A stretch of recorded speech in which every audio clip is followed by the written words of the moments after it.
পড়বা প্রত্যেক হরফে হরফে 10টা করে নেকি হবে, জান্নাতে চলে যাবা। এই সওয়াব কামাইয়ের মাধ্যম বানায়া পড়ি, আরবিতে পড়ি, পড়ার পরে চুমা দিয়া উপরে রাখা দেই, ওই উপরে ওর জায়গা উপরে আসমানে। হিজবুত তাওহীদকে নিষিদ্ধ করতে হবে, বাংলাদেশ থেকে এই সংগঠনের নাম গন্ধ মুছে ফেলতে হবে।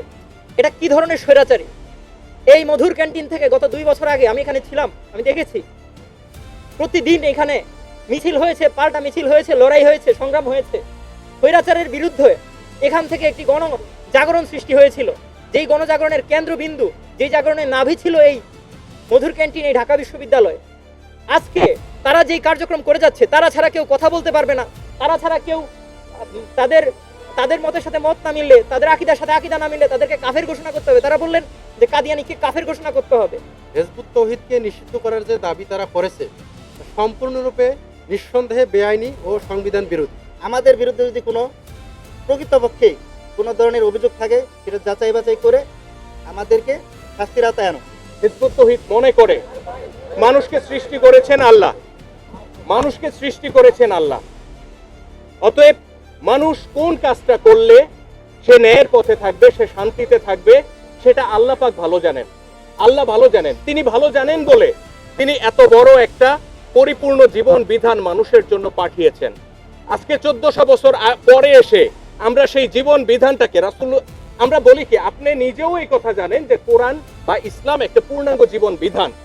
আমরা একে পূর্ণাঙ্গ জীবন বিধান হিসেবে না মেনে, আজকে 1400 বছর পরে এসে না মেনে এটাকে ওই যে সওয়াব কামাইয়ের মাধ্যম, পড়বা প্রত্যেক হরফে হরফে 10টা করে নেকি হবে, জান্নাতে চলে যাবা। এই সওয়াব কামাইয়ের মাধ্যম বানায়া পড়ি, আরবিতে পড়ি, পড়ার পরে চুমা দিয়া উপরে রাখা দেই, ওই উপরে ওর জায়গা উপরে আসমানে। কিন্তু জমিনে আল্লাহ তো পাঠাইছেন জমিনে প্রতিষ্ঠা করার জন্য। রাসূলুল্লাহ এটাকে প্রতিষ্ঠা করার জন্য লড়াই করেছেন, সংগ্রাম করেছেন। কেন করেছেন? উনি যখন এটা প্রতিষ্ঠা করছেন তখন সমাজ থেকে জাহিলিয়াতের সমাজ ছিল। আপনি ইসলামে বিশ্বাস করেন আর না করেন, আপনি ইতিহাসকে অস্বীকার করতে পারবেন না। জাহিলিয়াতে পূর্ণ সমাজ, যেখানে নারীর অধিকার ছিল না, শিশুদের অধিকার ছিল না, দাসীদের অধিকার ছিল না, নারীরা ছিল ভোগ্যপণ্য, দাসীরা ছিল পশু। সেই একটা সমাজে তিনি মানবতা প্রতিষ্ঠা করেছেন। তো আমরা বিশ্বাস করি আজকে 1400 বছর পরেও যদি আল্লাহর সেই বিধান দিয়ে রাষ্ট্র পরিচালিত হয়, আমি কিন্তু আল্লাহর বিধান বলছি ব্রাদার, আমি মোল্লার বিধান বলছি না, আমি তালেবানের বিধান বলছি না, আমি আইএস আল কায়দার বিধান বলছি না, আফগানি বিধান বলছি না, আমি বলছি আল্লাহ পাকের বিধান।